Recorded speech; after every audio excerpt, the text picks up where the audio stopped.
Assalamualaikum warahmatullahi wabarakatuh. Perkenalkan, nama aku Suci Amelia Putri. Aku dari Prodi Manajemen dengan NPM 242000085. Di sini aku bakal menjelaskan mengenai pembelajaran akuntansi mengantar dengan judul akuntansi dalam aksi. Di sini ada 5 tahapan yang akan kita pelajari. Yang pertama ada identifikasi aktivitas dan penggunaan yang terkait dengan akuntansi. Yang kedua, menjelaskan dasar-dasar akuntansi, etika, prinsip, dan asumsi. Yang ketiga, menyatakan persamaan akuntansi dan tentukan komponen-komponennya. Yang keempat, menganalisis pengaruh transaksi bisnis pada persamaan akuntansi. Yang kelima, menjelaskan 4 laporan keuangan dan bagaimana cara penyusunannya. Nah, kita masuk yang pertama, yaitu identifikasi aktivitas dan penggunaan yang terkait dengan akuntansi. Akuntansi terdiri dari 3 kegiatan dasar, yaitu mengidentifikasi, mencatat, dan berkomunikasi. Terus, ada 3 kegiatan yang terdiri dengan identifikasi, ada mengidentification, recording, sama communication. Terus, siapa yang menggunakan data akuntansi? Yang menggunakan data akuntansi ada marketing, ada manajemen, ada finance, sama human records. Terus kita masuk, siapa yang menggunakan data akuntansi? Yang menggunakan data akuntansi itu ada creditors sama investors.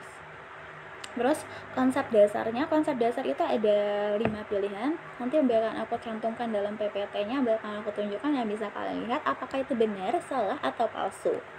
Terus ada menjelaskan dasar-dasar akuntansi, etika, prinsip, dan asumsi. Ini kita masuk pembelajaran kedua. Etika dalam laporan keuangan. Skandal keuangan terkini meliputi Enron, Wacom, Hotsol, AIG, dan perusahaan lainnya.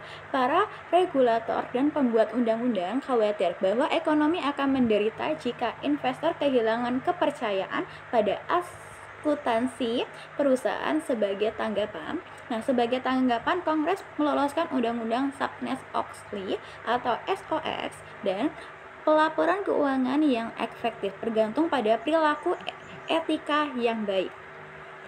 Nah, etika dalam laporan keuangan. Etika adalah standar perilaku yang digunakan untuk menilai tindakan seseorang sebagai benar atau salah, jujur atau tidak jujur, adil atau tidak adil, dan semua pilihan itu tergantung atas data-data yang aku sebutin tadi.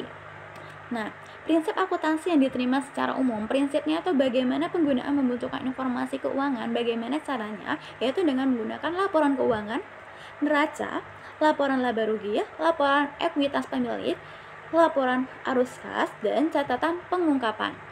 Proses akuntansi telah mengembangkan standar-standar yang diterima secara umum dan dipraktikkan secara universal. Prinsip yang pertama, prinsip akuntansi itu secara umum itu pakainya yang sama seperti yang tadi, yaitu menggunakan laporan keuangan, neraca, laporan laba rugi, laporan ekuitas pemilik, laporan arus kas, dan catatan pengungkapan. Prinsip akuntansi diterima secara umum. Prinsip akuntansi yang diterima secara umum atau GAAP, standar yang diterima secara umum dan dipraktikkan secara universal. Standar ini menunjukkan cara pelaporan peristiwa ekonomi. Badan yang menentukan standarnya yaitu ada Dewan Standar Akuntansi Keuangan atau FASB. Yang kedua ada Komisi Sekuritas dan Bursa atau SEC. Terus ada yang ketiga, Dewan Standar Akuntansi Internasional yaitu IASB. Prinsip pengungkapan, prinsip biaya historis, dan prinsip nilai wajar. Terus pemilih prinsip mana yang akan diikuti umum terkait dengan pertimbangan, akuntansi, referensi, dan representasi yang setia. Asumsi unit monitor mengharuskan perusahaan untuk memasukkan dalam catatan akuntansi hanya data transaksi yang dapat dinyatakan dalam bentuk uang. Asumsi entitas ekonomi mengharuskan agar aktivitas entitas dipisahkan dan dibedakan dari aktivitas pemiliknya dan semua entitas ekonomi lainnya.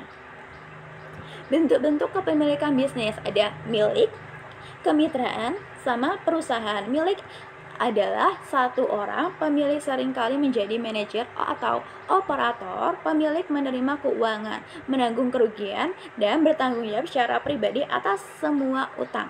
Kemitraan. Kemitraan dimiliki oleh 2 orang atau lebih. Seringkali bisnis rental dan jenis lainnya. Umumnya tanggung jawab pribadi tidak terbatas. Perjanjian kemitraan. Terus yang ketiga tadi ada perusahaan. Kepemilikan dibagi menjadi saham, badan hukum pisah yang diselenggarakan berdasarkan hukum perusahaan negara. Tanggung jawab terbatas. Asumsi. Menggabungkan kegiatan Kellogg dan General Mills akan melanggar prinsip biaya asumsi entitas ekonomi, asumsi unit moneter, dan prinsip etika.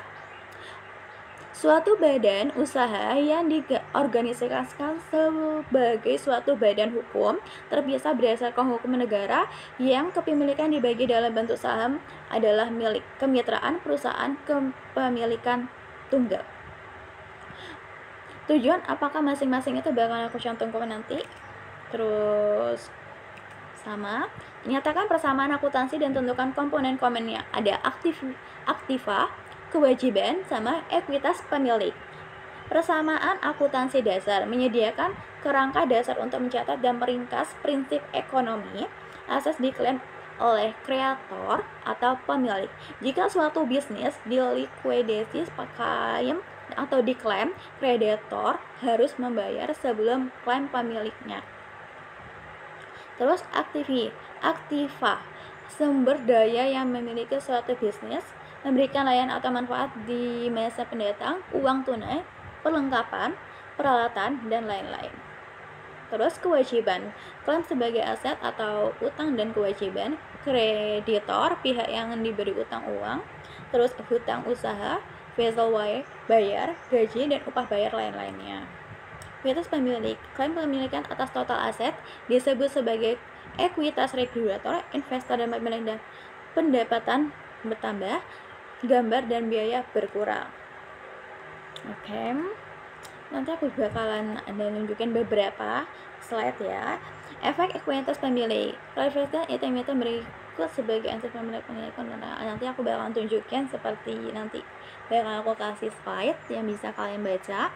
Mengenai pengaruh transaksi bisnis pada persamaan akuntansi. Transaksi adalah prinsip ekonomi bisnis yang dicatat oleh akuntan. Mungkin eksternal dan atau internal. Tidak semua aktivitas memiliki transaksi. Setiap transaksi memiliki efek ganda pada persamaan akuntansi. Analisis, nanti aku bakal masukin ke slide analisis juga. Ada beberapa yang bakal aku masukin ke slide, tapi nggak bakal aku jelasin. Ringkasan transaksi. Setiap transaksi dianalisis berdasarkan dampaknya terhadap 3 komponen persamaan akuntansi dasar. Spesies item dalam setiap komponen, kedua sisi persamaan harus selalu sama. Terus analisis tabular, nanti bakalan aku masukin ya apa itu analisis tabular, dan aku bakalan kasih kamu contoh. Jelaskan 4 laporan keuangan dan bagaimana sih penyusunannya. Nah, laporan 4 keuangan itu adalah laporan laba rugi, laporan ekuitas pemilik, neraca, dan laporan arus kas. Laporan keuangan menyatakan prinsip bersih akan diperoleh dalam periode waktu ketiga. Aset melebihi kewajiban, aset melebihi pendapatan, pengeluaran melebihi pendapatan, pendapatan melebihi pengeluaran. Laporan laba rugi, laporan pendapatan dan pengeluaran untuk metode waktu tertentu mencantumkan pendapatan terlebih dahulu diikuti oleh pengeluaran. Terus menunjukkan laba prinsip atau laba bersih, melakukan termasuk investasi dan transaksi penarikan di antara pemilik dan bisnis dalam mengukur laba bersih. Laporan ekuitas pemilik, laporan perusahaan dalam ekuitas pemilik untuk periode waktu tertentu, periode waktu sama dengan periode yang dicangkup dalam laporan laba rugi. Neraca, laporan aset diwajibkan dan ekuitas pemilik pada tanggal tertentu. Mencantumkan aset sebagai atas ikuti oleh wajib dan milik pemilik ekuitas. Total aset harus sama dengan total liabilitas dan milik pemilik ekuitas. Merupakan gambaran kondisi keuangan perusahaan pada aset tertentu.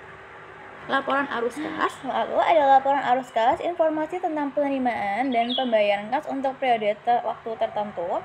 Laporan keuangan manakah yang disiapkan pada tanggal tertentu. Itu ada neraca keuangan, kamu bisa memilihnya nanti. Ada laporan laba rugi dan ekuitas pemilik penyapaan, laporan arus kas. Dan yang harus disiapkan itu adalah neraca keuangan. Nah, terus ada menjelaskan peluang karir di bidang akuntansi publik, karir dalam audit, pembajakan, dan konsultasi manajemen yang melayani masyarakat umum. Terus ada pribadi akuntansi, karir di industri yang bekerja di bidang akuntansi biaya, penganggaran, sistem informasi, akuntansi, dan pembajakan atau perpajakan. Pemerintah akuntansi, karir di IRS, FBA, SEC, pabrik perguruan tinggi, dan universitas. Terus ada Francis akuntansi, menggunakan keterampilan akuntansi, audit, dan investigasi untuk melakukan investigasi terhadap pencurian dan penipuan. Terus ada menggambarkan dampak standar akuntansi internasional terhadap Amerika Serikat keuangan pelaporan. Poin-poin utama ada kesamaan, itu teknik dasar pencatatan transaksi bisnis sama untuk AS dan perusahaan internasional.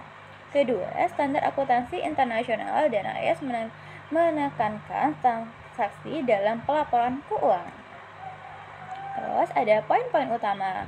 3 bentuk organisasi bisnis yang paling umum yaitu kepemilikan tunggal, kemitraan, dan korporasi. Perbedaan standar internasional tersebut sebagai standar pelaporan keuangan internasional IFRS yang dikembangkan oleh Dewan Standar Akuntansi Internasional. Terus ada IFRS cenderung lebih sederhana dalam persyaratan akuntansi dan pengungkapannya. Standar pengendalian internal dan perilaku untuk Soundness of Risk atau SOX. Terus ada memilih ke depannya. Kedua, ISB dan FASB bekerja keras mengembangkan standar yang akan berpengaruh pada penghapusan perbedaan utama dalam cara transaksi tertentu dicatat dan dilaporkan. IFRS pernyataan tes mandiri itu bakal aku tunjukin dalam beberapa slide. Terus ada bahasa IRS dianggap oleh bahasa itu aku masukin beberapa slide, dan itu aja penjelasan dari aku. Dan terima kasih buat yang sudah nonton. Oke, terima kasih. Assalamualaikum warahmatullahi wabarakatuh.